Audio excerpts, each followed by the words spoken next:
এক ভদ্রলোক আমাদের লন্ডন থেকে আসলেন, ওনার আসার কথা না, সাডেনলি চলে আসলেন, একটা সিনারিও চেঞ্জ হলো, পারসেপশন তৈরি হলো। আর একটা মজার জিনিস, সেদিনকে কোথায় যেন দেখলাম বিএনপির এক ভদ্রলোক, উনি বলছেন জয় বাংলা, কি যেন একটা এরকম জিন্দাবাদ দিলেন কোথায় যেন। দিজ আর স্মল ইন্ডিকেশনস যে কোথাও কি কোনো একটা প্লে কি হচ্ছে, কোথাও কি কোনো ইকুয়েশনে কোনো একটা গেম হচ্ছে যেটা আমাদের নলেজে নাই, বাট আমরা বুঝতে পারছি সামথিং ইজ হ্যাপেনিং।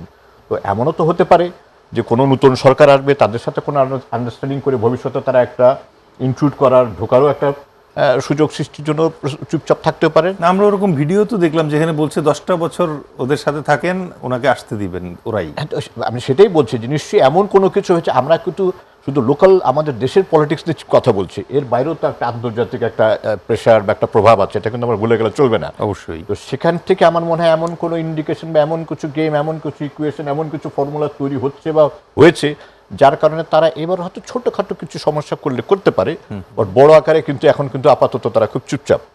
তারা যেটা দিল্লিতে আছেন, আমরা কি বলি, একটা স্কেলেটন ফর্মে একটা আছেন, একটা কঙ্কাল ফর্মে একটা, ওখানে বসে তারা পরামর্শ করছেন কি হচ্ছেন না হচ্ছেন।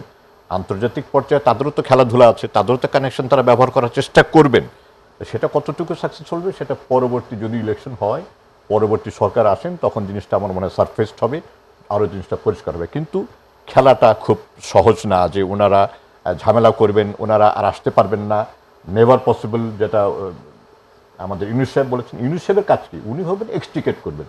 উনি এখন বাঁচার পথ দেখছেন, উনি এখন এই সমস্ত মধ্যে ঝামেলার মধ্যে যেতে চাইবেন না।